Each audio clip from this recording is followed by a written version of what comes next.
Welcome, listeners, but take heed. We will say whatever we need to share our knowledge, thoughts, and joy, and even things that do annoy. Before we begin, please be aware, we have a tendency to swear. You have been warned, make no mistake, so join us now. We're for Fawkes' sake. Welcome to For Fawkes' Sake, a Harry Potter book movie compare and contrast podcast. I'm Karlee, and the gravy-loving Gryffindor to my right is Ellen. I put that shit on everything. We do like a good gravy. It's also really good comfort food. So now that the weather's colder and everybody in our lives have been sick lately, it's definitely a good thing. But hey, we're back. But we're back. We may still sound a little off, but we're back. Excuse my lisp. It's not as bad as you think. It was really bad last night. It was very bad last night. But let's just move forward and fly into our Phoenix flashback. A couple weeks ago, we covered the second half of Chapter 5, An Excess of Phlegm, and the barely corresponding film scenes. We see the ever-delightful Fleur Delacour come back to the story. However, she is being far too over-helpful for the likes of Mrs. Weasley. Harry, Ron, and Hermione receive their OWL results. Shocking no one, Hermione receives all outstandings, except for one exceeds expectations. Shocking some, Harry and Ron both did fairly well. The Weasleys decide to head to Diagon Alley now that they've received their Hogwarts letters. Unless you're watching the movie, where none of that happens. But we get a thirsty moment of, who's here? Who's Harry Potter? During episode 203, Vila Whammy, our Potter Pondering was, what are your thoughts on how Molly, Jenny, and Hermione talked about Fleur? Hi, this is Jessica calling in my Potter Pondering. I do agree with you guys that some of the nicknames and insults about Fleur were going a bit too far, like with cow and whatnot. Phlegm, I can agree, is funny just because, like, you know, it's a twist on her name, not necessarily like an insult then to her looks or her intelligence. But yeah, I do agree that some of the complaints about her and stuff were going too far. And why is Hermione involved? Like, why doesn't Hermione like her? Like, you know, I guess because Ron's falling all over her, but at the same time, she isn't in the same situation as Ginny and Molly are, necessarily. Because, I mean, especially come Christmas, when Fleur is constantly complaining about the music that Molly puts on, and she's not doing her best to come off in the best way either. Like, she could be trying a little bit harder to be nice, whether it is like the barrier between, you know, because she's French or whatever.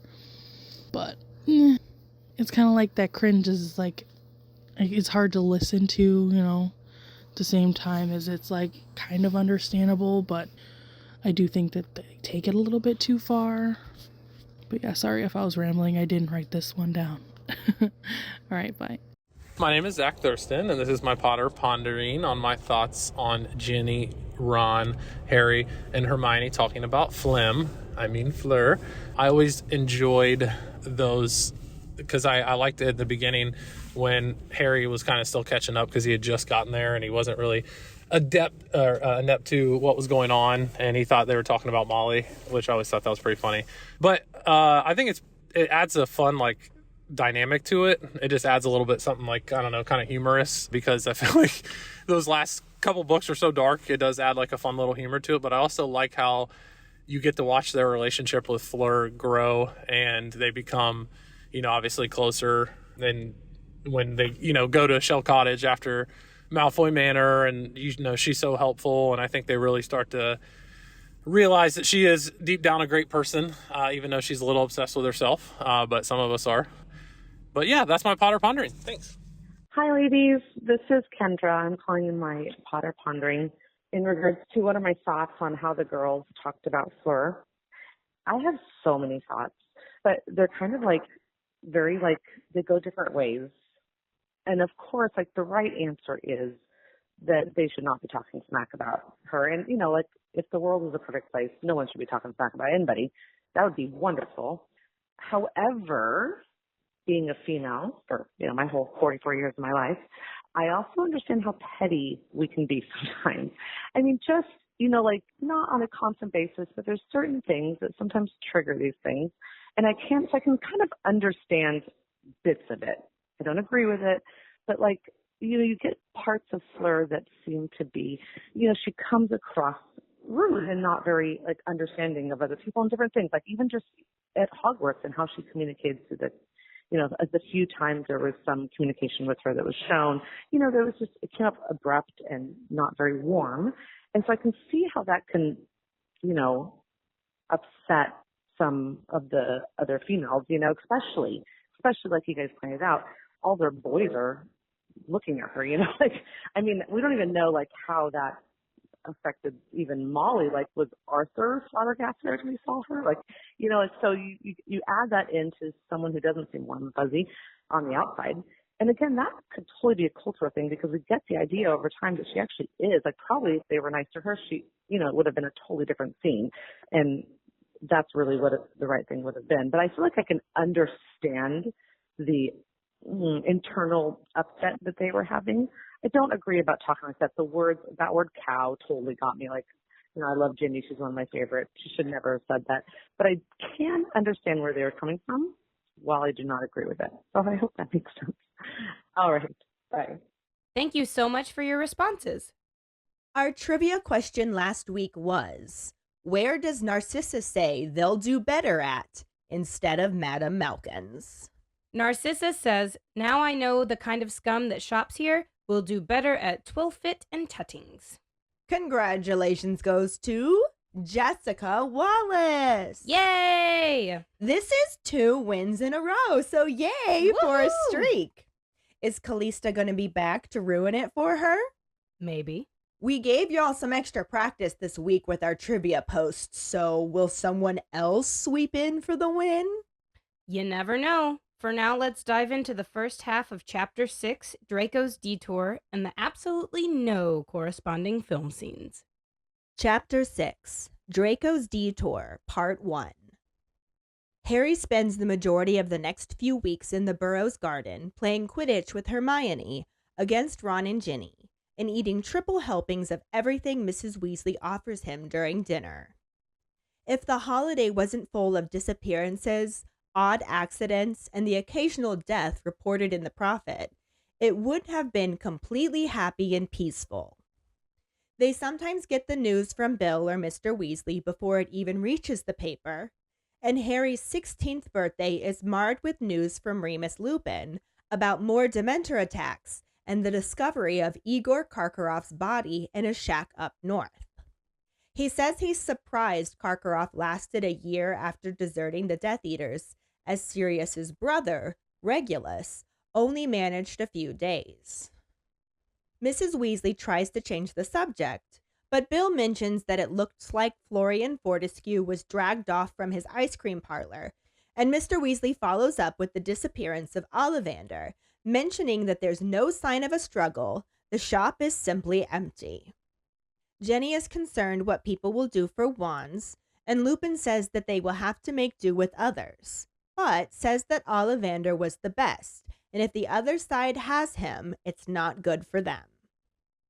The day after Harry's gloomy birthday tea, their letters and supplies list arrive from Hogwarts, and Harry is surprised to see that he has been made Quidditch captain.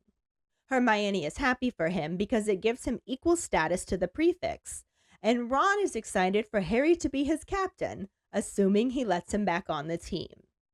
Mrs. Weasley sighs, knowing they can't put off their trip to Diagon Alley much longer, saying they will go on Saturday as long as their father doesn't have to go into work again.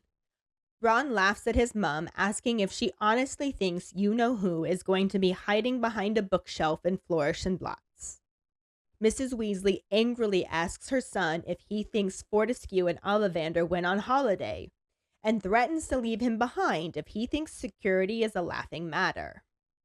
This immediately changes Ron's tune, But Mrs. Weasley balances the clock with all the hands pointing to mortal peril on her laundry, and also adds that that goes for returning to Hogwarts as well. As his mom storms out of the room, Ron looks at Harry and comments on how you can't even make a joke around there anymore. However, over the next few days, he's very careful to avoid speaking flippantly of Voldemort. They make it to Saturday and still plan to go to Diagon Alley, but Mrs. Weasley is very tense during breakfast. Bill is with them since he plans on staying home with Fleur, and he passes a full money bag to Harry. Ron wants to know where his is, and Bill calls him an idiot, telling him that was already Harry's money. It's taking nearly 5 hours to get gold out of Gringotts due to Titan security. He also mentions how Archie Philpott had a probity probe stuck somewhere that he decides not to mention, instead saying to trust him that it's just easier this way. Fleur purrs and strokes his nose, calling him so thoughtful. Ginny pretends to vomit in her cereal behind her, which makes Harry choke on his. Ron appreciates that the group gets to take ministry cars to Diagon Alley again, and Mr. Weasley tells him not to get used to it. It's only because of Harry, who has been given top-grade security status. They will also be joined by additional security at the Leaky Cauldron. Harry is not pleased at the idea of shopping with a bunch of Aurors, and feels that his invisibility cloak should be good enough since it is for Dumbledore, though he isn't actually sure the Ministry knows about the cloak. When they arrive outside the Leaky Cauldron, Harry is pleased to see that it isn't Aurors waiting for them, but actually Hagrid. He sweeps Harry into a bone-crushing hug, and mentions that Buckbeak, Witherwings, is happy to be back in the open air. Harry responds that he's glad he's pleased, and comments that he didn't realize security meant him. Hagrid calls it like old times, saying the Ministry wanted to send Aurors, but Dumbledore said he'd do. They make their way through the Leaky Cauldron, disappointing a hopeful Tom by telling him they are only passing through. Once in the little courtyard, Hagrid taps a specific brick with his pink umbrella, and the brick wall opens to a winding cobbled street. The once colorful glittering window displays are now all covered by purple Ministry of Magic posters of the security advice and known Death Eaters at large. Some, like Florian Fortescue's ice cream parlor, are boarded up, and there are now several shabby-looking stalls standing along the street, the nearest one with a cardboard sign that states it is selling amulets that are effective against werewolves, dementors, and inferi. Mr. Weasley mutters a comment about what he'd do if he was on duty, but Mrs. Weasley keeps them all on track to do their shopping, suggesting they start with Madame Malkin's. Arthur suggests they split up, instead of all of them trying to go to the robe shop, saying Harry, Ron, and Hermione can go with Hagrid, while they go to Flourish and Blotts to get everyone's books. Mrs. Weasley is nervous about this, but Hagrid insists it will be fine, and they all set off. Harry notices that many of the people they pass have the same harried look as Mrs. Weasley. They are staying in tightly knit groups, intent on their business, and no one is shopping alone. Hagrid suggests he wait outside while they go into Madame Malkin's, since it'll be a squeeze otherwise, and so Ron, Harry, and Hermione enter the shop alone. It seems to be empty at first, but then they hear a familiar voice coming from behind a rack of blue and green dress robes. Draco Malfoy is insisting to his mother that he isn't a child and is perfectly capable of doing his shopping on his own. Madame Malkin is on his mother's side, saying no one should go wandering off on their own anymore, but Draco cuts her off to yell at her to watch where she's sticking her pin. He then notices the trio in the mirror and narrows his eyes as he tells his mother that smell is from the mudblood who just walked in. Madame Malkin tells him not to use that kind of language, and then admonishes Ron and Harry for pulling their wands out. Malfoy sneers at them, telling them they wouldn't do magic outside of school, and Madame Malkin asks Malfoy's mum for support. Narcissa tells them to put their wands away and threatens them if they attack her son again, calling it the last thing they ever do. Harry steps forward and looks her right in the face as he challenges her, asking if she's going to get some of her Death Eater pals to do them in. Madame Malkin squeals and clutches her chest, telling them not to make those accusations and also telling them to put their wands away. Harry still doesn't, and Narcissa tells him that being Dumbledore's favorite has given him a false sense of security, but he won't always be there to protect him. Harry mocks her, looking around the shop and saying, he's not there now, so she should have a go, and then maybe they can find her a double cell in Azkaban with her loser husband. Malfoy snarls at Harry to not speak to his mother like that, but Narcissa tells him that it's all right. She expects Potter will be reunited with dear Sirius before she is reunited with Lucius. Harry raises his wand higher, and Hermione tells him not to since he'll get in so much trouble.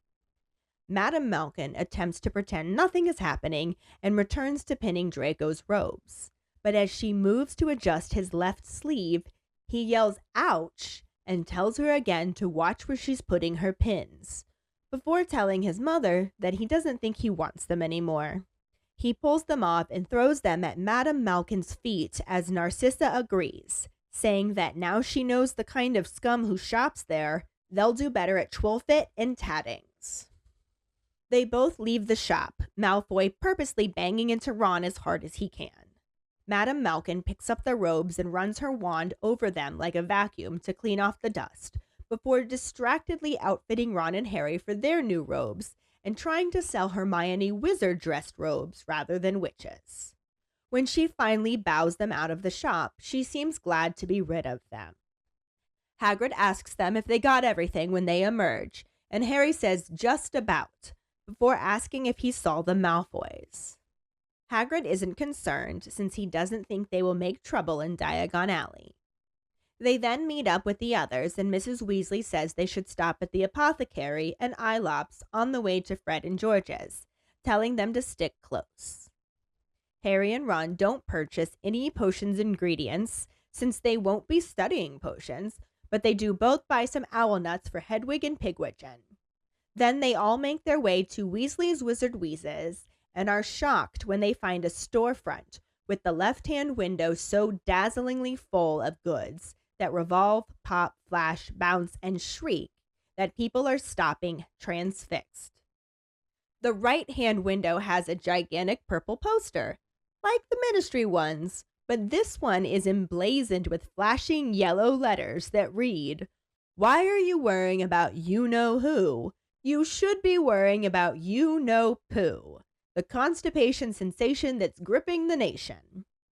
Harry starts to laugh, but Mrs. Weasley is sure they are going to be murdered in their beds. Ron, who is also laughing, doesn't think they will because it's brilliant. He and Harry lead the way into the shop, which is packed with customers. There are boxes piled to the ceiling, showing the skiving snack boxes, bins of trick wands, boxes of quills, including self-inking, spell-checking, and smart answer.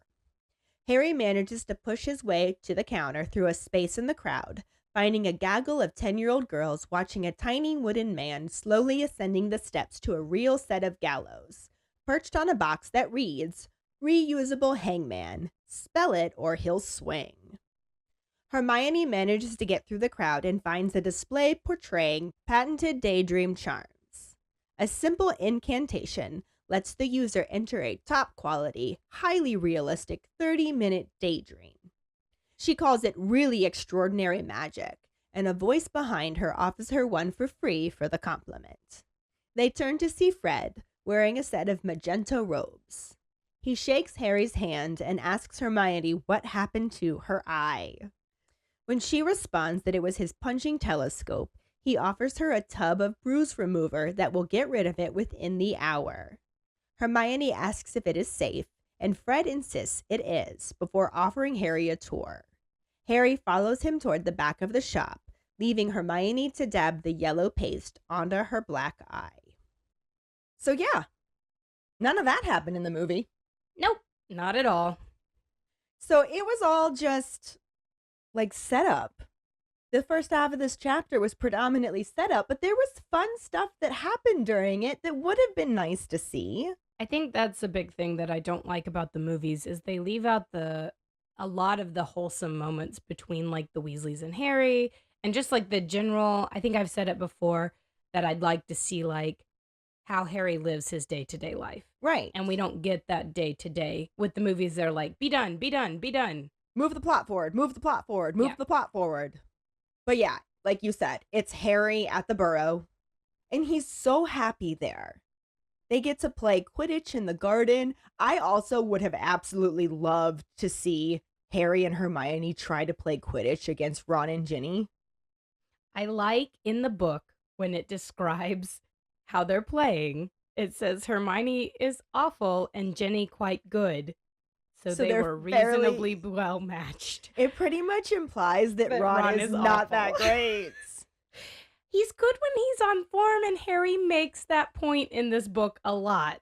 The way I see it balancing out is that Harry is better than Ginny at Quidditch, but Ginny is better than Ron, and Hermione just sucks. She's So- just there for a pretty face. When you take the Quidditch star and the sucky one and like average their skill, Okay. it comes out to similar to Two. Ginny and Yeah. Ron averaged. Ginny is probably a lot better than that, though, because she does go on to join the Holyhead Harpies. Well, I'm sure she is actually better than that, but Harry is really good. I guess she also has, like, just started getting where she's actually playing. Yeah, she had a lot of natural skill, and now she gets to actually employ Tailor it it, and yeah. improve it and build upon it. I also love the fact that they mentioned that Mrs. Weasley offers him triple helpings of everything during dinner. I need a Mrs. Weasley meal. Oh my God. We should do like a full Mrs. Weasley meal when we get our cooking show back up and going. And when my tongue feels better. Yes. With lots of gravy. Yes. Full circle. They do mention the fact that everything would have been absolutely amazing if their holiday also wasn't dotted with mentions of disappearances and odd accidents and even the occasional death getting reported either in the Prophet or news from Bill or Mr. Weasley before it enters the paper, occasionally Remus as well. Because on Harry's 16th birthday, so now we're at July 31st, Remus comes and mentions there's been more Dementor attacks, and they found Igor Karkaroff's body in a shack up north. So he's been shit murdered by the murder munchers, or maybe Voldemort himself. Is it in a shack up north where they are? Or is it like up north in like Bulgaria? Because that's where he was from, right? Right. I'm intrigued. But we will never know. In the general northward direction You know. somewhere. I like this aside to Harry's birthday. This is like the most least mentioned Harry birthday.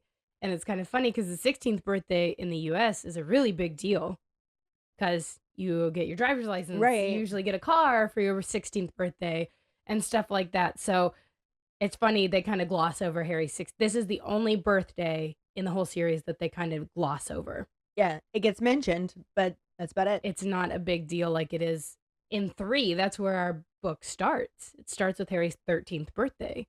And then when he turns 11, that's such a big deal. And when he turns 12, the book starts on his 12th birthday. You know, this is the only one where it's like, and there's his birthday. Yeah. I think that's interesting because 17 is the big deal in Yeah. the wizarding world. So the next birthday is a huge deal. And it definitely gets mentioned and acknowledged. Indeed. And presents. And presents. I like the fact that Remus mentions he's surprised Karkaroff lasted a whole year after deserting the Murder Munchers. He says that Sirius's brother Regulus only managed a few days, and I would love to know what they think happened to Regulus, because for all intents and purposes, they have to think he just disappeared. Before he died, Sirius said from his understanding he got on the wrong side of Voldemort. I said, yeah, but they don't know. They don't know what he did. They don't know the sacrifice. And Harry tells other people, but I mean, Remus never gets to know that. Sirius Yeah. never gets to know. Well, I mean, if you believe in an afterlife, He probably they does. do. But when we get there, we'll talk about it more. But like Creature's trauma from all of that happening, seeing the person who cared about him most being dragged to the bottom of the lake by Inferi. No wonder Yeah. Creature's a grumpy gills. Well, yeah. And that Sirius treats him like garbage and talks probably pretty bad about his brother, honestly, because he thinks he's a stupid kid who It just makes me really curious to know what they did know. What made them think he got on the bad side of Voldemort? Did they know if he did anything? Because I wonder if Snape told them. Like, I don't know what happened, but maybe he got on the wrong side. It would seems like Snape have known? You'd think that Snape doesn't know about the Horcruxes, I guess, but Voldemort had no idea that his locket had gone missing. that's true. And So I mean, what technically, do they know happened? It had to just look like he just disappeared. Sirius said that Voldemort killed him, Yeah. Why does he know that? but Voldemort didn't kill him. He got dragged to the bottom of the lake by the Inferi. I'm sure that he knew that Regulus was a murder muncher.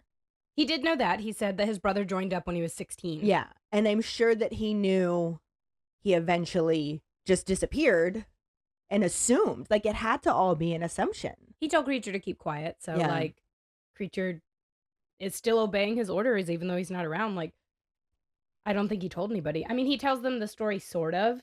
It's possible they got enough information out of Creature to fill in the blanks themselves. But it's interesting to me because Yeah, like, what do they what think do they know? happened? What do they think happened? They never gave us those details. Are And there- once we later find out what really did happen, they don't know that. Yeah. Are there other people that have left the Death Eaters that maybe would come and tell, like, Dumbledore? I don't think that there are. He does have spies on the inside. But is he only strictly talking about Snape?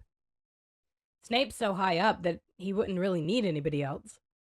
No, but it wouldn't hurt to have somebody on the lower levels to listen to other people. But it is interesting to think about. I would take a Regulus fanfic about what happened. Oh, yeah. I'd love to know more about Regulus.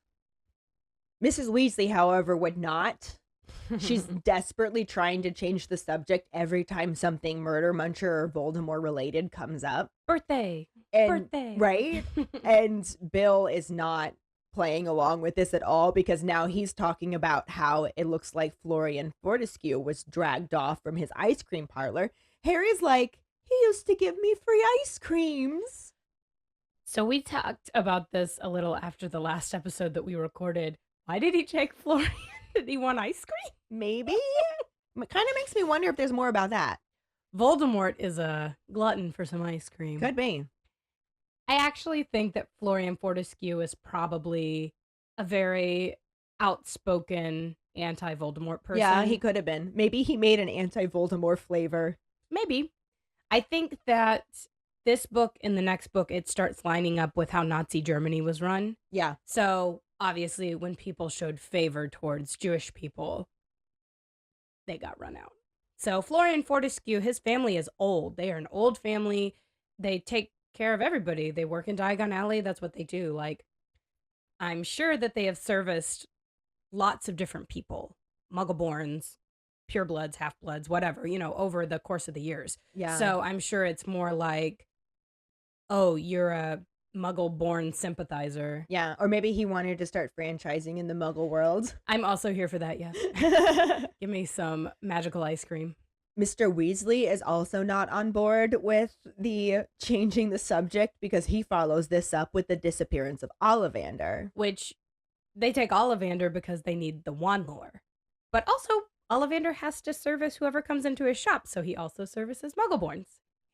And we saw that at the beginning of the movie, though you didn't really know because he's covered up. And you're like, oh, what's going on? But yeah, I think you said then if you know the shop well enough, you could recognize yeah, because him, the front of it has those very distinct round windows. Mm-hmm. So, but in the book, they specifically say there's no sign of struggle. The shop's just empty. So that's not how they did That's it in hilarious. the movie. the That's windows quite are the like opposite, blown right? out. Fire. There's stuff everywhere. Dramatize it for the Yeah, movie. Ginny wants to know what people will do for wands because that's all they know for wands. But Lupin does tell them that there are other wand makers. Ollivander was just the best. That's kind of silly because there literally are other wand makers in Diagon Alley. Like, you had to have passed those poor guys. They're probably like, God damn it, Ollivander's. God damn it. Do you want to buy a wand? Yeah. Just like I real got quiet. wands, I too. got wands too. Mine are They affordable. It's not 7 galleons. It's Vila only 6 hair. galleons. Right? Because Ollivander specifically says he doesn't use Vila hair because They're it's temperamental. temperamental. Yeah. So I wonder if somebody does use Vila hair. I mean, obviously, because Fleur's has it. So Fleur's wand has it in there, but I feel like Fleur's family probably commissioned her wand to be made since it's her grandmother's Vila hair. Yeah, it's entirely possible, which is interesting. Does it work as well for her? Or was it chosen? I wonder if you can do something with like wand stuff where you like, I'm doing a weird wax on, wax off move. She that is. you guys It's can't happening. see. But like if you hold your hand over certain like magical woods, if you know one sparks for you, you know, Yeah. I don't know. I mean, like you can build your lightsaber from scratch, and your lightsaber and your kyber crystal will work with you based on how But your lightsabers don't choose the Jedi. but they work. It's similar because the weird midichlorians work with your Jedi powers and all that Yeah. stuff. So when you make your lightsaber, your kyber crystal kind of speaks to you, and that's, you know, like does the wood does the wood speak to you? Oh, it Does- speaks to me. Like does the length just speak to like I it have would a be new interesting. headcanon now. Because they say that the wand chooses the wizard, Mm-hmm. and Fleur probably did not have a wand choose her if it was commissioned for her. I bet if she had a wand that chose her, she would have won the Quad Wizard tournament. She might have. She might have. They say that you can use other wands, but Yeah, Harry uses Hermione's wand and it works okay. It works just doesn't work okay. great. and then he mentioned that Blackthorn wand works as well as Hermione's did for Mhm. him, but it wasn't the same as His wand. his wands that chose him. And that's why Ron gets better, I think, after When he gets second his year, actual because wand. he, you know, he was using Charlie's old wand that had the unicorn hair poking out of the top, which is adorable. I wonder if Charlie's wand was a hand-me-down too. I doubt it because he's second born. They probably would have had money at that point to buy stuff. But still, it's, you know, It's just interesting that Charlie gets a new wand, or maybe because it was running thin, he gave it to Ron and just, I have money now, I'll buy my own. yeah. But I mean, like, Because he was out of school before Ron even started. yeah, he finished the year before Ron started, I think. Maybe it had a mishap with a dragon, and he was just like, I'm gonna get a new one. Excuse me. Here, Ron, you can have this. I find this really interesting, though. You can't, like, magically fix wands Unless you have the Elder Wand. unless you have the Elder Wand, which Harry, no, we'll get there. We'll get there. We'll get there. But it is expected of these 11-year-olds to keep a stick of wood. Have you seen Together- what they do to pencils? I just imagine all of the wands having teeth marks in them. Oh my gosh, yes. But maybe they like are, I can't imagine they are like magically fitted to not break as easily because Ron's wand broke really easily.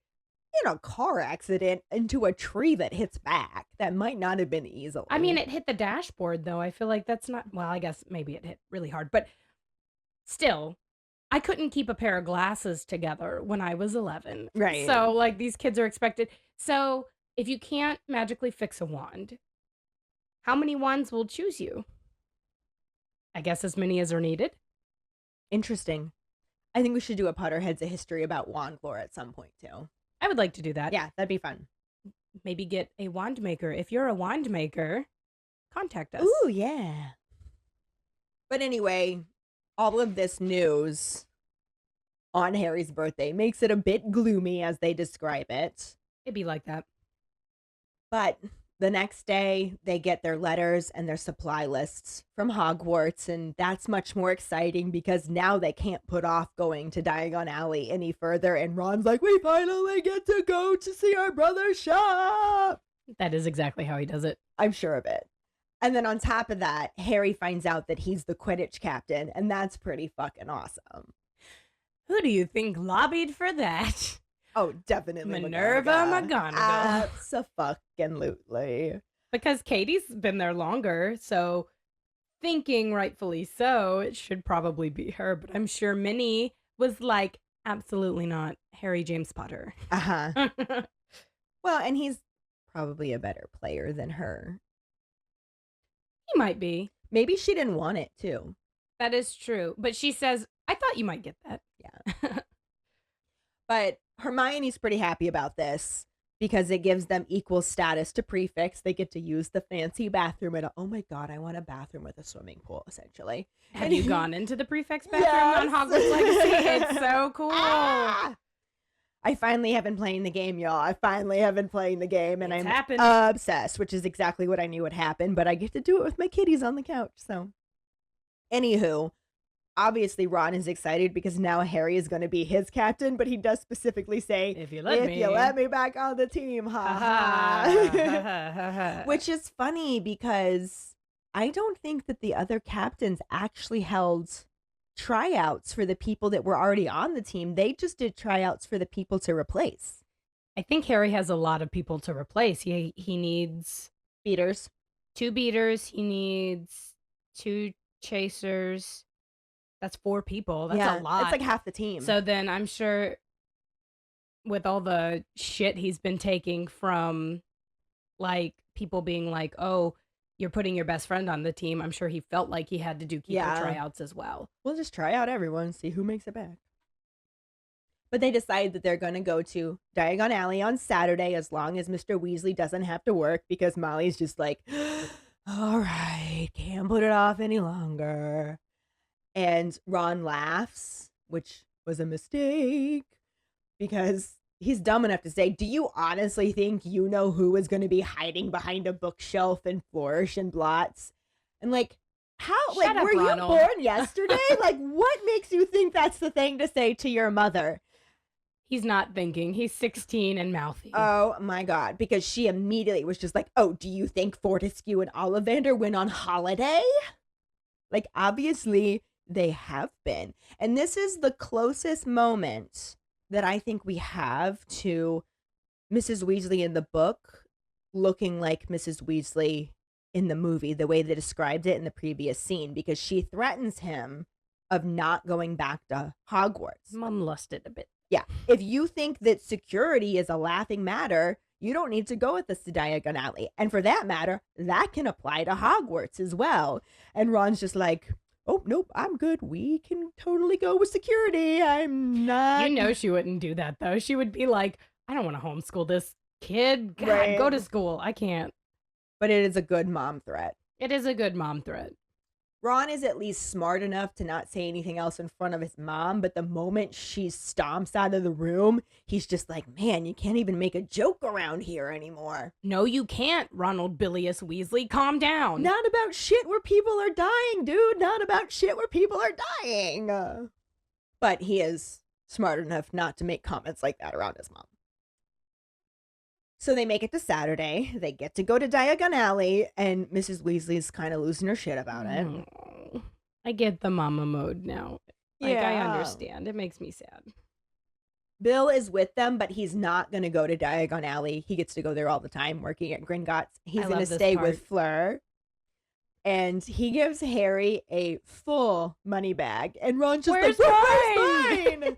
Bill's just like, that's already Harry's, you idiot.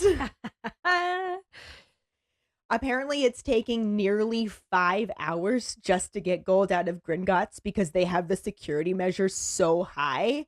He God. makes some comment about how Archie Philpott had a probity probe stuck up his. Well, just No. trust me, it's better this way. I'm curious about this, though. If it takes that long for them to get gold out of Gringotts, if you go in as like a Muggleborn, which I'm very sad for little 11-year-old Muggleborns that are going into Diagon Alley right now because it's not what it should be for them. Right? And that makes me sad. But you go to Gringotts to exchange your Muggle money for wizarding money. So is it taking 5 hours to do an exchange? That would suck.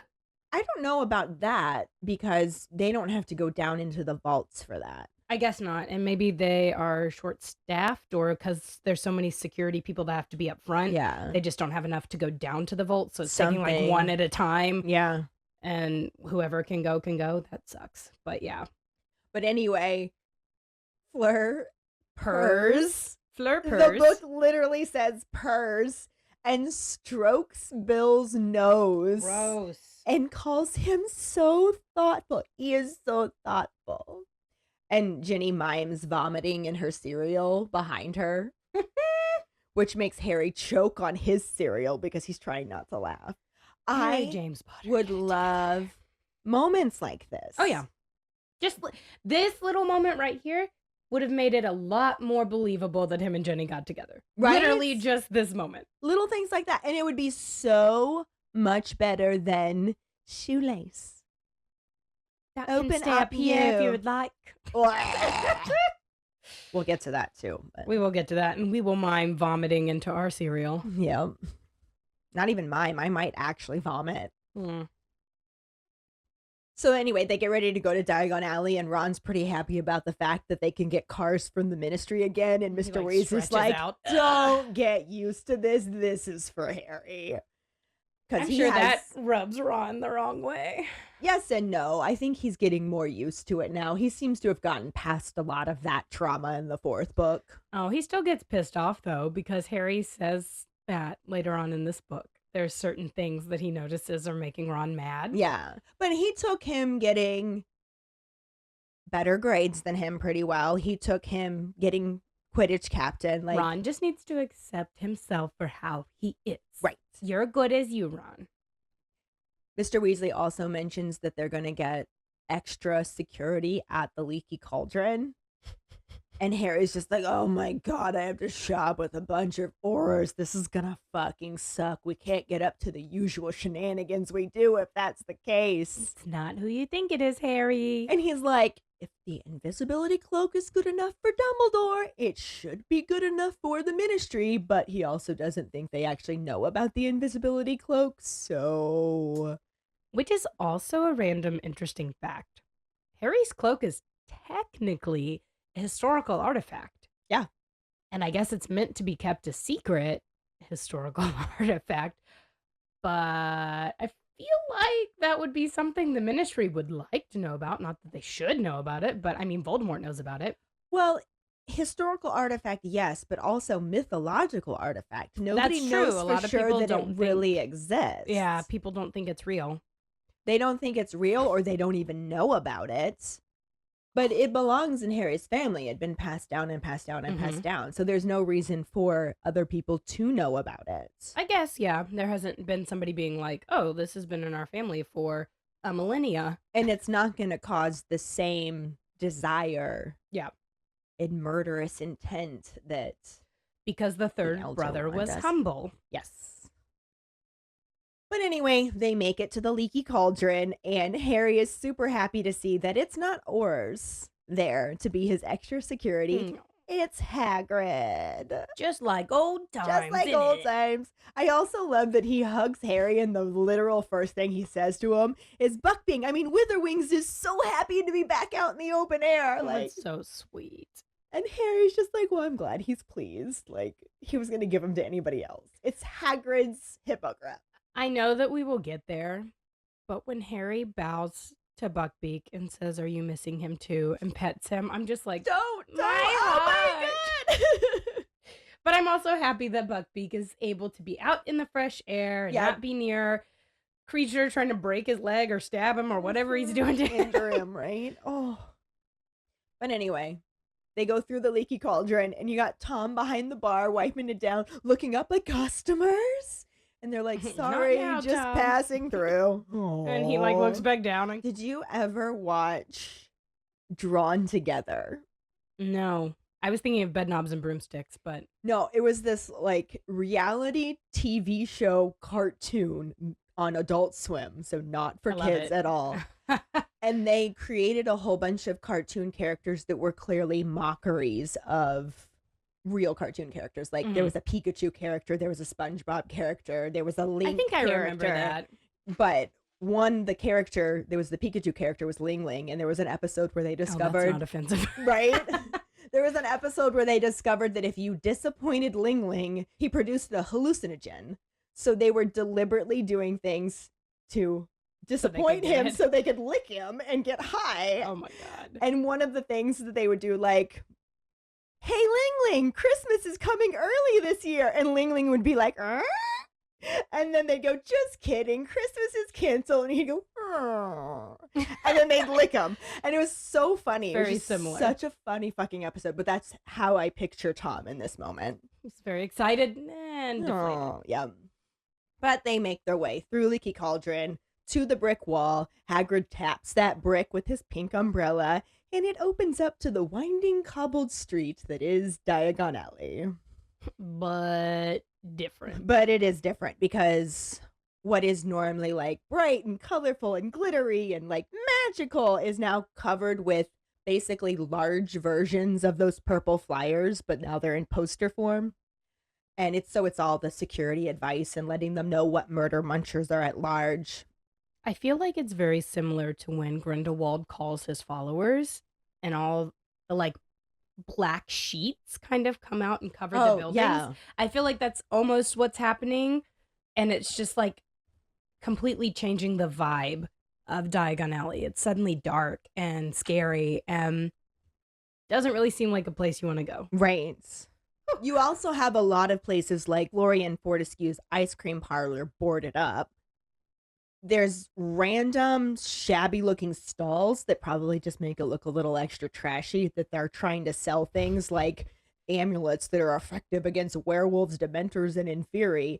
And Mr. Weasley's ready to like put on his duty hat and start arresting people right then and there. And Molly's like, leave it. Amulet to protect your daughter, my dear. Yeah. No, I'm good. Thank you. They should have people like that in Universal. Oh my God, that'd be so funny.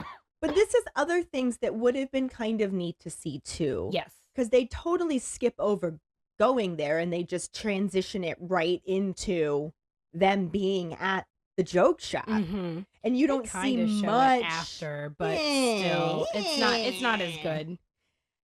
It just kind of looks like when it shows it after, it just kind of looks like they're in Nocturne Alley. It looks dark. Yeah. That's it. Like you were saying, Mrs. Weasley is completely in mom mode and just absolutely freaking out. She doesn't even want them to separate. She wants them to all go to each store as one big whole group. And Arthur's like, this is not really practical. These are the ones that need robes. Why don't we send Harry, Ron, and Hermione with Hagrid to get their robes, and we'll go to Flourish and Blotts and get everyone's books. Poor Ginny. She gets stuck with her parents. It'd be like that. Mrs. Weasley, total mama mode, is super nervous, but Hagrid just like, relax, we're going to be fine. And they all do actually split the party. Never split the party. Right. This is not an episode of Scooby-Doo. Harry notices that a lot of people do have the same expression on their face as Mrs. Weasley. And they're all like really staying close together in groups. They're kind of not making eye contact with other people and just going where they need to go. Nobody is shopping alone. That would be so terrifying though. Like Yeah. you don't know who, if you look at them the wrong way, if they're going to take you Right. and take your kids, you know? So they get to Madame Malkin's because Ron and Harry both need new robes and Hermione needed the new dress robes. Hagrid's like, yeah, I'm big. I'm gonna wait out here. You guys go on in. Like, what's gonna I'll watch happen? the door. What's gonna happen in Madame Malkin's, right? Well, famous last words, because Hagrid always has the good last words, right? right? When they get into Madame Malkin's, which seems empty at first entrance, they realize it's not when they hear none other than Nazi von Douchebag II's voice coming Not a child, mother. from, behind a rack of robes. What a turd. So he also wants to be shopping on his own.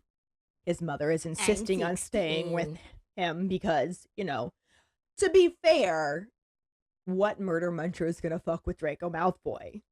They might, because they all are disappointed in Lucius. So if he Yeah. was alone, it might actually be pretty dangerous for him. They also got to realize that they're not going to be in Azkaban for the long run, and he's going to get out of there and be pissed if they fuck with his son. I'm going to be truthful. I don't think that Lucius is good at magic. I think He's good at douchebaggery. He's good at rubbing elbows with people who are He's good scary. at bribing people. Yes, he's good at rubbing elbows with the scary people. He's not good at magic. Yeah. I would see that. However, he did almost Avada Kedavra a 12-year-old, so he's totally stable. In the movie, I don't know that he was doing that in the books. Like, that's just fucking stupid. I did share a video yesterday on Facebook of this guy wearing a really long blonde wig. and he's swinging it around, and it says Lucius Malfoy after fucking bullying some 12-year-olds, and it's hilarious because it's true. It is true. Anyway, Narcissa doesn't want her son to go off alone, and Madame Malkin's like, no, like, you should not go wandering off on your own. And Draco just cuts her off and yells at her. What's even more frustrating for me is the fact that Narcissa's totally cool with this. He tells her to watch where she's sticking her pin. I don't know if Narcissa is okay with it. I think she knows why he's saying that. Probably. And I think she knows that they have to play this role right now, because if they don't, they're going to end up right next to Lucius. Yeah. Okay. I mean, I don't know. I don't know how Draco was raised. You know, I don't know how he treated Bellatrix or how he treats, like, people he actually likes. I can't imagine anybody in the world, even related to her, would treat her with anything other than caution because she's fucking crazy. True. But I guess he also didn't, like, grow up with her because she was gone by the time he was 1. But, like, people that Draco did grow up around, was he respectful to, like, Crabbe and Goyle's dads when they came around? He's not respectful to Crabbe and Goyle, so He's not, but their dads are different, you know? I'm sure that he treats Crabbe and Goyle the same way Lucius treated Crabbe and Goyle's dads. Who are also Crabbe and Goyle. Oh, yes. Just to make that extra confusing. But, like, he treats Snape with reverence. He used to. He did, yes. And he treats Slughorn with, you know, he calls him Sir. He still has... because he's trying to suck his dick, not because he actually has respect for him. I know, but, like... That was crude. He was just sucking up. That still rings some... I understand how to be in this world. Like, I may hate everybody, but I understand in order to get far in this world, I have to be polite to some extent. So I feel like Narcissa's probably like, damn it, like, stop being rude to this lady who's making your fucking robes. Like, come on. But at the same time, she's also like, he has the dark mark, and like, yeah, I don't want her to see that. Draw attention to it.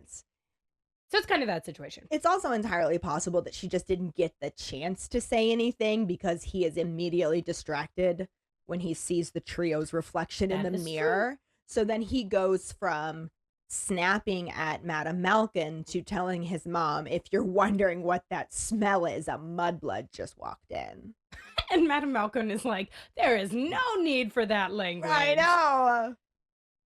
So at least somebody admonishes him. But she also turns around right away and tells Harry and Ron to put their wands away. This poor woman, she's like, what is happening in my shop? Nancy Von Douchebag II is not the slightest bit concerned that these two have pulled their wands out, because he's like, you're not going to do magic outside of school. And Madame Malcolm's just like, ma'am, please help me here. Oh my God. Narcissa. Narcissa's version of helping is to tell them to put their wands away and to say, if you attack my son again, it'll be the last thing you ever do. If I was Madame Malkin, I would be like, get out of my shop. I'm done. I'm done. She doesn't, though. No, she keeps trying to sell make these the robes. sale. I get it. Hard times. You need some money. Sassy Harry steps out. He's so rude in this moment. I get it, but like, Harry. Right. Woo. Looks Narcissa right in the face and says, oh, are you going to get some of your Death Eater pals to do us in? Madame Malkin. And Madame Malkin's just like, oh my God, you can't make those accusations. How does she not know, though?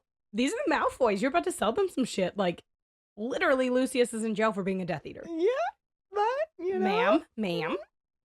She again tells them to put their wands away. Harry's not, and Narcissa says, clearly being Dumbledore's favorite has given you a false sense of security, but he's not always going to be there to protect you. This is the best sassy Harry moment. But that is such a huge clue. That is a huge clue, yeah. Like, she's literally saying there is a plot to kill Dumbledore without saying there's a plot to kill Dumbledore, and it's just such a nonchalant little comment that she makes. I guess it is, but I bet, you know, Harry's not a Ravenclaw. He's probably just like, oh, he's old. He's going to die soon. Right. But like you said, he instead goes for the super sassy This is my response of, favorite. oh, well, he's not here now. Why don't you have a go? And then they can find you a double cell in Azkaban with your loser husband. Harry's being super cocky right now. Wand drop. And it's a problem because the Ministry is already infiltrated by Death Eaters. So, Harry, you're making a lot of outrageous claims that might not last. Like you said, though, Harry is not a Ravenclaw. The dumbass is what he is. Malfoy yells at Harry for talking to his mother like that. Narcissa's like, it's fine. I expect Potter will be reunited with dear Sirius before I'm reunited with Lucius. That's You're a death right. threat. It is a death. That's a death threat. However, Madame Malkin might not know. She might be like, oh, what Sirius are they talking about? Right. What I think is hilarious is at this point, Madame Malkin just gives up. I'm just going to do this. She just gives Just do up my trying job. to intervene. And she's just like, well, nothing's happening. I'm just going to go back to pinning these robes. And she says something about thinking the left sleeve needs to be a little shorter. And when she reaches for it, Malfoy yells, ouch, tells her again to watch where she's sticking her pins, and then says, you know what? I don't think I want these anymore. Pulls them off, throws them at Madame Malcolm's feet because he earned the fucking nickname Nazi von Douchebag II. Indeed. And Narcissa says, I agree. Now that we know what kind of scum shops here, we'll do better at Twilfit and Tattings. That was our trivia question. But can I say, Malfoy's arc, Draco's arc, not Lucius, fuck that guy. Draco's arc, the way that it goes, I'm pretty sure that Nazi von Douchebag I is just on a steady decline. Whereas, Yeah. there's an actual arc for the second. for Draco, I think when he marries Astoria, which, if you don't consider Cursed Child canon, that's on you. The author says it's canon. Sorry. Like, that's... You don't she have wrote to up- like it. You don't have to like it. She wrote the world. She says it fits into the world. Whatever. But Astoria, I think, really helps change Draco and his tune. And I think that that's a really big deal because all of these stories, as we have pointed out multiple times, are all about love and how love is like your ever-growing thing. And then Astoria has a blood curse and she ends up dying. And Draco ends up having to basically raise his son by himself. Yeah. And his son's best friend is a Potter. So I think Draco's little arc of having to grow and be a better person, like, yeah, does he suck? Yes. Do most 16-year-olds suck? Yes. Now, not to this extent. Most 16-year-olds are not like... But most 16-year-olds also don't have Nazis for Nazis. parents. That is true. And his You parents don't change. That's something Draco says in Cursed Child. He says something about how they didn't ever like Astoria. Aw. And it's very disappointing. And just kind of shows that they didn't really change. But it's kind of like how boomers are. Like, I'm a millennial with boomer parents, and my parents are pretty forward thinking and stuff like that. But some of my aunts and uncles are not that way. And seeing how they respond versus how I respond and how their children respond, like how gentle parenting is becoming a thing and how boomers don't really view that as like actual parenting. Yeah. It's just like you growing on your own. And I think Draco is hitting that tippy top point where he's a piece of garbage. But this book is where he starts to realize this is not what I want to do. Yeah. Because I think in 7, he's like, oh. A lot of what he does is absolutely out of fear. At this point, I think it's more out of revenge. I think he's angry about what happened to his father. Well, and yes, he's at this point. making poor decisions because he's pissed. Yes, I agree. But eventually it reaches a point where he's just crying in the scared. bathroom and talking to Myrtle about how Yeah. scared he is. He's backed into a corner. So they decide that they don't need these robes. Nazi von Douchebag II throws them on the floor and they leave. And it says that Malfoy purposely bangs into Ron as he's walking past him, like as hard as he can. Classy dude. Are you 5? Right? On the plus side, magic. Madame Malcolm just uses her wand to like essentially vacuum off the robes. suck all the pins out and put them back into her Yeah, little pin thing. and then goes ahead and fits Ron and Harry for their robes, but she's so distracted she tries to sell Hermione wizard dress That robes makes me instead sad. of witches. She's just like, these fucking kids in my shop. What Right. the hell? And she gets them fitted, bows them out, but seems to be very glad to be rid of them. Which I think is interesting. Like, it kind of shows that she'll just sell robes to whoever. She doesn't care who She you just wants to make are. a sale. Yeah, just make the money. But I think that's also telling of the times. She probably doesn't have a lot of money because not many people are coming to Diagon Alley, so take who you can get, right? Right. Yeah, it's true. Hagrid meets them back outside and wants to know if they got everything. Harry says just about, and then asks him if he saw the Malfoys leave, but Hagrid's not really concerned. He doesn't think they're going to cause problems in Diagon Alley like they're out in fucking public. Hagrid. Sweet, sweet Hagrid. Well, but then they meet back up with all of the others. Mrs. Weasley wants them to go stop at the apothecary and Ilops together on their way to Fred and George's store, so they have to all stick close. Harry and Ron don't buy any potion ingredients because they don't think they get to take potions since they only got exceeds expectations. I'm really proud of Ron for getting it exceeds expectations. In I'm potions. telling you, I think Snape is actually good at imparting information. I think he just sucks He's- at teaching. What does Harry say when he's taking his owl? He said it's a lot more easy to do potions without Snape breathing down his neck. Right. And even Neville does, I think Neville passes his potions one. It's just like an acceptable. Yeah. So still, yes. Yeah, I think you're right. I think something's going on in there, even if they're scared. Call him a good teacher because There are a lot more pieces to being a good teacher than yes, uh, being good at imparting your the wisdom. subject and passing it along to other people. Like, engaging your students out of fear is not engaging your students. Correct. However, if he sucked at educating, none of them would have passed. Yeah. He just needs a lot of therapy. as we have talked about. But at Ilops, they do buy some owl nuts for Hedwig and Pigwidgeon. That's so cute. And then they finally get to go to the Weasley's Wizard Wheezes. And there are no purple flyers here. There is all of the just dazzling, popping, flashing, bouncing, streaking window displays that has people stopping and staring because nothing else in Diagon Alley is like that at It's this very point. colorful. They're just like completely ignoring the shit that's going on. And one of my favorite things is they do have one purple poster. Mm-hmm. Gigantic purple. poster. Gigantic. It at first glance looks like the Ministry posters, but the letters are flashing yellow.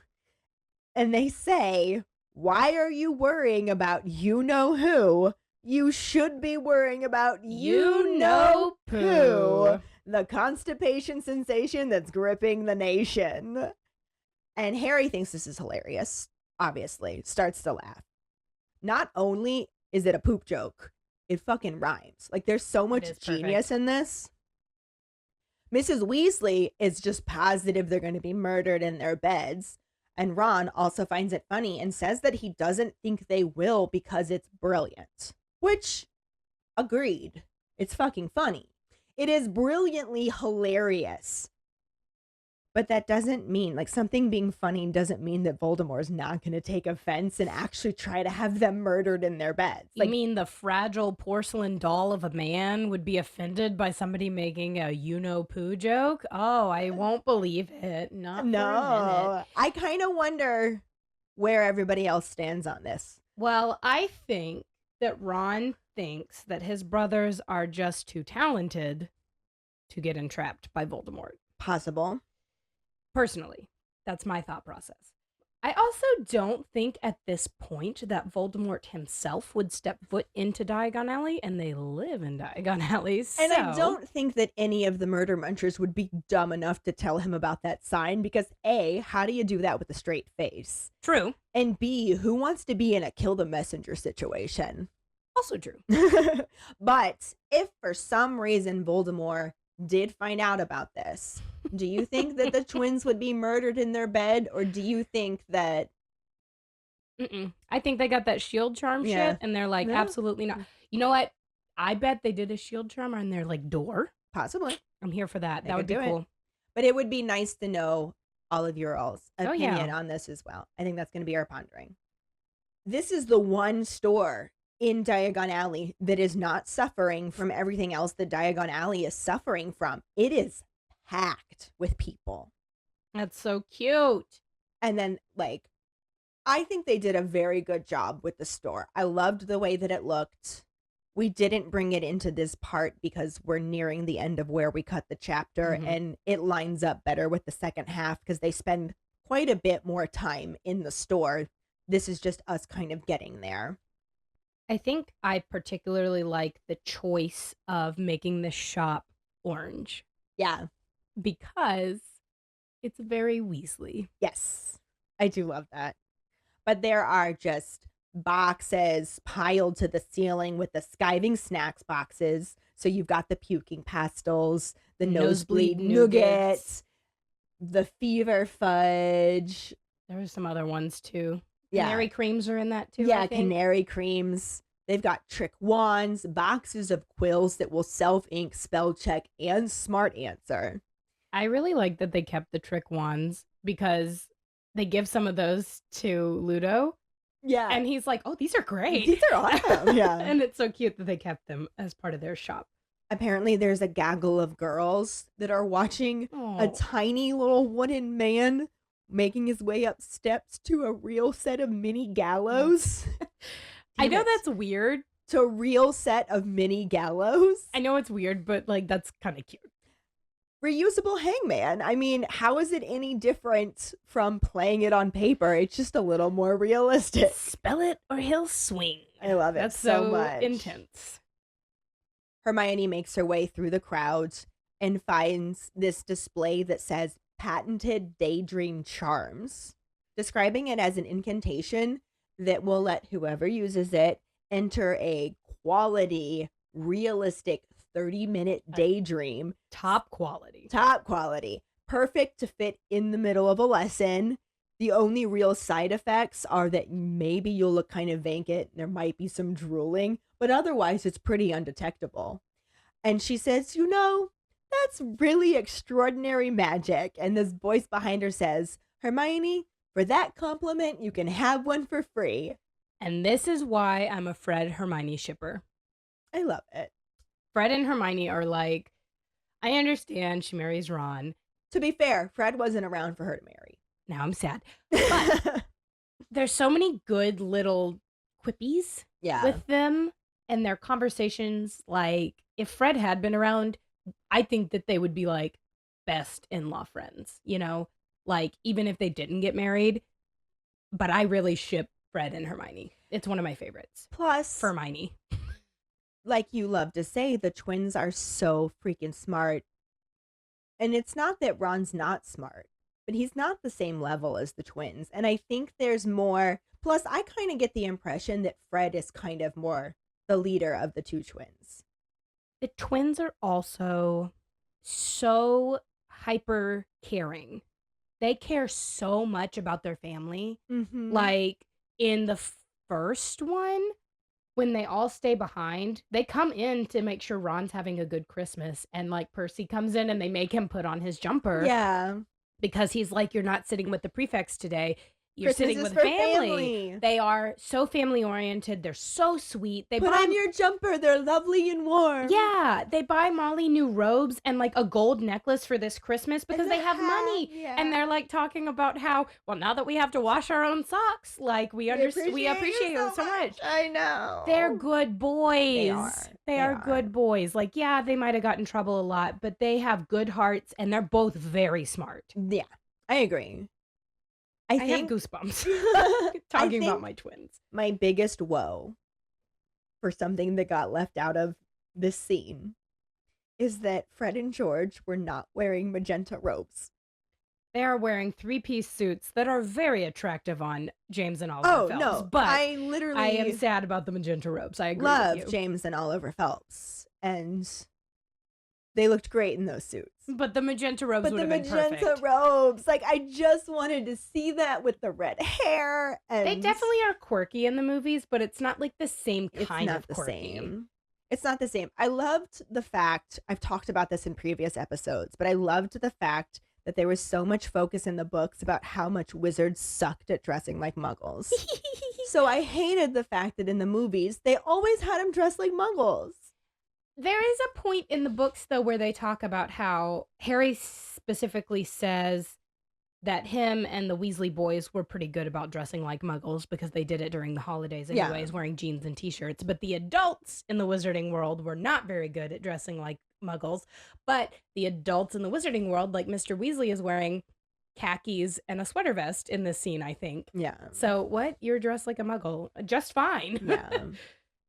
But it's Fred in his magenta robes. He's so cute. Offering Hermione this free Patterton daydream. I wonder if she takes it.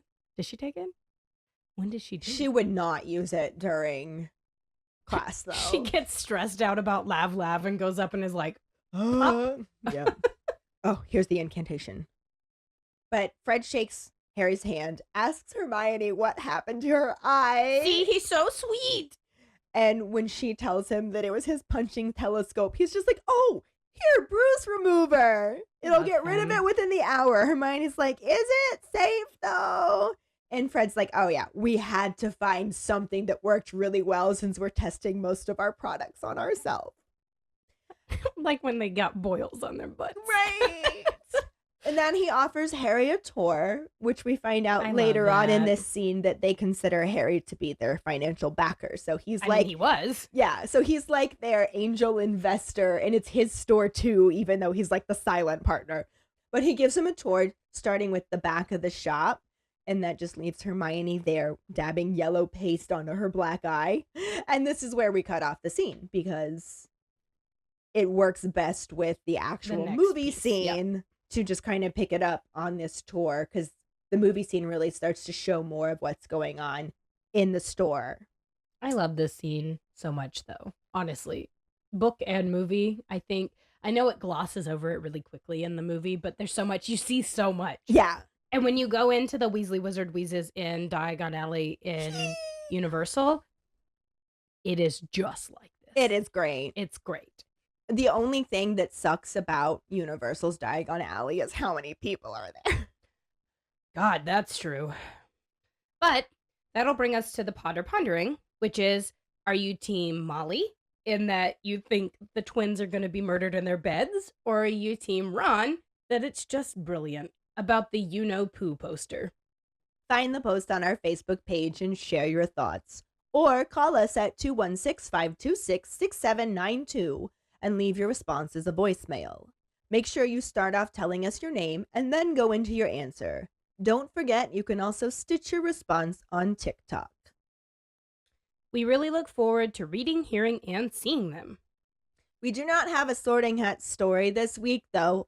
Obviously, we're always still accepting them. So if you just recently found us, or hell, if you want your story read again because you've grown a little bit in the years we've been doing this, by all means, send them in. We will read them. We do, however, have a wizarding word, and I am pretty excited about this one. Oh, yeah, they're so cute. So excited.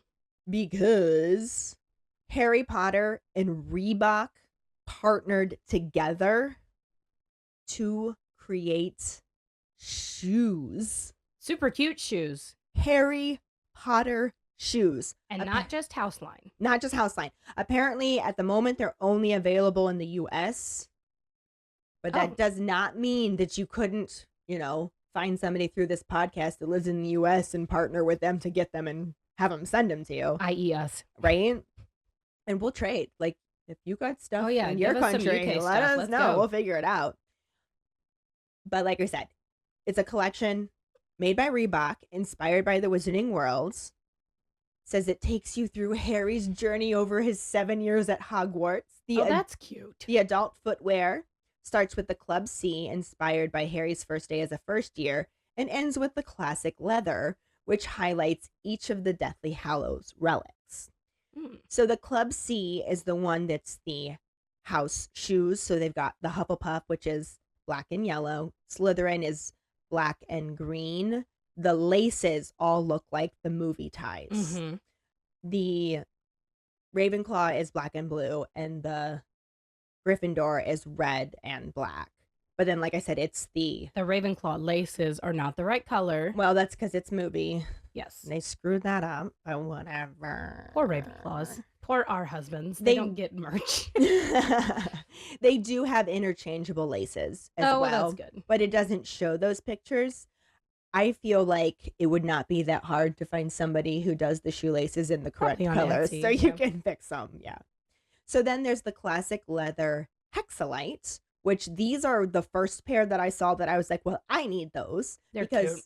they're inspired by the Patronus charm, which also means they're teal, and that's why I need them. Mm-hmm. But then they have a Patronus on the tongue. Oh my God, they're so freaking cute. They're like, What's the Patronus on the tongue? Is it the stag? it's the stag. Oh, yes. Mhm. Okay.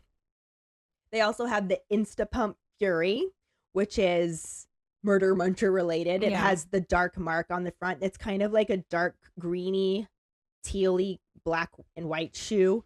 It says "He who must not be named" on the inside. They're really cool. I would wear these too, Oh, yeah, even they're though I'm cute. not Yeah, I know. typically dark mark related excited. We still go into Borgin and Burke, Oh, though. absolutely. It's because it's air conditioned. Yeah, sure. And then they have the classic leather ones, which are probably the most Those just are cute. versatile shoe. You could Mhm. literally wear them with anything because they're like black and brown suede leather. And it says the Deathly Hallows on the side and has the symbol on the tongue. So Mhm. check them out. They're so freaking cute. Apparently the invisibility cloak is hidden on the inside of the tongue. Oh, that's cute. The metal lace lock resembles the resurrection stone at the bottom. Oh, okay. And then, so they have other silhouettes that have hidden details. Oh, I like that. So I want like at least 3 pairs of them at this I mean, point. I love a good Reebok anyways. Reeboks are Right. like my go-to shoes. But yeah, so we're super excited about those. Pretty awesome. Check them out. We found the original article about them through Wizarding Worlds and then the Yes. links through there. But like I said, we'll post that on our Facebook page as well. But yeah, that is our wizarding word for this week. So now we'll move into the trivia question. So this week's trivia question is, what is the name of the witch that works for Fred and George? The first one who responds with the correct answer and the code word hashtag Mr. Weasley and Mr. Weasley will get a sticker. Another way to get a sticker is to rate and review us through iTunes. If you don't have an Apple account, then you can write us a recommendation on our Facebook page. Make sure to email us at foxsakepod@gmail.com to let us know you did, and we'll get back to you to figure out which sticker you want and where to send it. Don't forget to find us and follow us on Facebook, Instagram, Threads, and TikTok at FoxSakePod. Following us on Podbean at FoxSakePod will get you the episode as early as possible and give you a leg up in answering the trivia question. You can also go to our website at forfoxsakepodcast.com to check out our For Fox's Sake and Harry Potter related merchandise for sale. Don't forget to subscribe to our YouTube channel, where we post our weekly podcast episodes, cooking show episodes, vlogs, bloopers, and other random videos. If you would like to become a patron, you can find us on Patreon at FoxSakePod. Patronage starts at $2 and will get you some awesome perks like For Fox's Sake swag, access to our Discord channel, chats, and more. Check out our page for details. Any support you can give is greatly appreciated. And join us next week when we talk about the second half of Chapter 6, Draco's Detour, and the semi-corresponding film scenes. You mean I have things to do? Woo! Thanks for listening. Hope you hear us again. I'm Carly. I'm Ellen, and we are For Fox's Sake.